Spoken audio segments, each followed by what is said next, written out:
Okay, third and last video for now then. Really glad to have got started with it. Here's the gardening I've been doing. There's the weeds I've been pulling out as the roots. But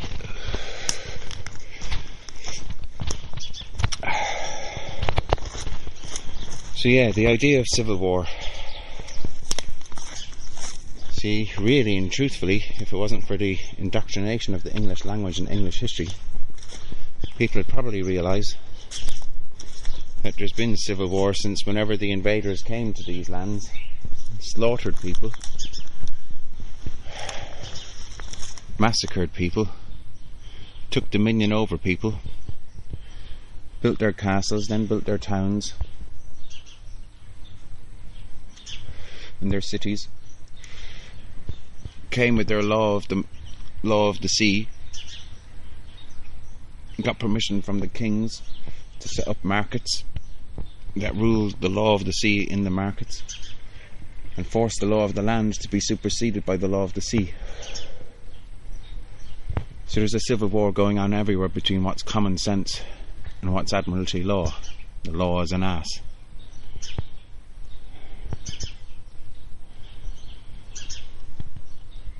Civil war means that there is a police force constantly living in the country who is there to enforce the laws of invaders, which are against the laws of the native people, against the laws of nature, against the laws of God, against the law of practicality in human interactions and animal interactions and land interactions and shared resources interactions. So here we all are, penned off from each other. These houses surrounding all around. There's an electricity thing there, an electricity generator, powerhousey type of thing, right beside all these houses up in an estate on the edge of Bath.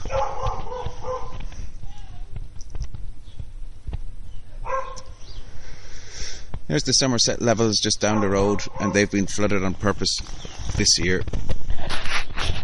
And the media is telling us that it's by accident, and the government's telling us it's by accident, that it's climate change. Climate change. So there's the other side of the civil war at Barton Moss, or at Balcombe, or at Occupy. And there's where I suspect something that's easily called mind control or psychological manipulation. But you got people out there attacking each other who are supposedly on the same side against the fracking, but attacking each other. Oh, you don't believe in climate change, then you can't be anti-fracking. Oh, you do believe in climate change, you're a nutter. Oh, you believe in chemtrails, you're an even bigger nutter. Oh. So I look at the so-called truth movement and I think that's a psychological operation. I think if the powers that be are rolling out the internet and broadband to everyone, so everyone's going to start watching broadband instead of their TVs, all the youth and all the educated, then where did all these truth films come out of America telling all this American version of the New World Order? And not having much great research is able to trace that back to Britain and say that, well, Britain really still rules America and the Queen still owns 1/6 of the planet. And hardly anything that brings things back to the Pope in Rome and how the Pope is still bowed down to by the Queen.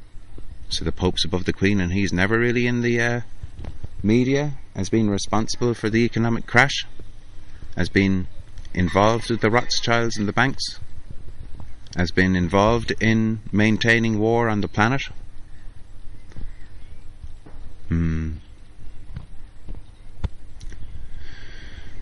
So Babylon. Once upon a time, according to the story, some people out in the east tried to build a tower all the way to heaven, and that was the Tower of Babel. And some mythical creature called God, according to a mythical story writers called the Jews, or the Hebrews, or at least the language called Hebrew, or something, I don't know, man. It's all this learned information from long before I was born. But according to the story, which I can make sense of, Some people, bloated on their power and egotism, thought they would build a tower all the way to heaven and be able to rule the whole earth. And that's the Tower of Babel. In this book of Revelations, which apparently comes from 3 different guys, who the fuck knows, I don't know. But in the book of Revelations, they talk about the Whore of Babylon. And the Whore of Babylon, generally speaking, is known to be the papacy, the Catholic Church itself. And the Catholic Church doesn't really seem to hide this stuff either. It's kind of out there in the open if anyone wants to look at it. But most people don't want to look at it because it's got paedophilia attached to it. And it's got learning history attached to it. And it's got understanding the bigger picture attached to it. And that all takes time and experience, real, live, raw experience. It's got evil attached to it. And most people don't really want to experience evil, man. It leaves a mark. And that mark has it cut off from the rest of the people. Because the rest of the people, well...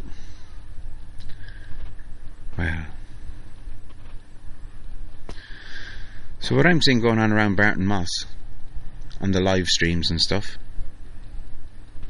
is people walking trucks down to a gate, failing to stop them, getting arrested and arrested and arrested and arrested and treated brutally. And what I see happening there is we're all being shown that what the people who've been looking into the law are saying is true. People are just chattel. The police are not there to protect people, they're there to protect certain people and property. The police are protecting the rights of the workers to go about their normal business, which at the moment is driving trucks into a site where there's a legally allowed thing happening. The legally allowed thing is that licenses have been granted for those people to do their drilling and deliver their deliveries. And so the protesters are on a hide to nothing apart from raising awareness. Fair enough, raising awareness and bitter experience that it's futile to try and stop trucks by arguing with the police, because the police have been very clear in saying that what their job to do is that while there's a dispute going on, people have the right to protest what the other people are doing. The other people have a right to do what they're doing because they've got a license. People can lodge a complaint to the courts, and the courts can decide whether it's right or wrong, but the police can't decide, not as a whole body and not as individuals. The police cannot decide what's right and wrong. The police can only do what they're told to do, and what they're told to do is uphold what's legal. And what's legal is not necessarily right or wrong, it's just what's agreed by consensus. And what's agreed by consensus isn't necessarily right or wrong, but it grants a social license, and that social license is connected in with all of our birth certs, and all of our birth certs are connected in with that we're all shills. Why are we all shills? Because we all inform on our kids if we have kids. We inform on our kids and say what the kid's name is, what our names are, what our job is, and we sign a piece of paper at the end and say this is a certificate of live birth. And that's our birth certificate, and based on our birth certificates we can get bank accounts and passports. Without a birth certificate you can't get jack shit. Without a birth certificate you're not part of society. Without a birth certificate you're not able to function in society. So we've all taken the shilling. In order to function in society in the realm of money, we've accepted that we have a birth cert, and when we have kids we sign our fucking birth certs for our kids, and we inform on them, and we hand in that piece of paper to the system. Goes all the way up to the Roman system and canon law, and the Pope owns all the people because he says so, and nobody's been able to prove him wrong yet. So okay, that's a really deep burrow into a conspiracy fucking wormhole, never mind rabbits. But that's the kind of stuff which fracking brings up, and because everybody's got a different version of what's going on, everybody's arguing about their different versions. Well, that goes back to the Tower of Babel, when God, the mythical character from the old book, destroyed the House of Babel. He divorced everybody's tongues so that the different races wouldn't understand each other and there'd be chaos. And we live in that chaos, and hence the attempt for truth and the point in trying to make these fairly convoluted videos. Enough for now. 10 minutes. Bye.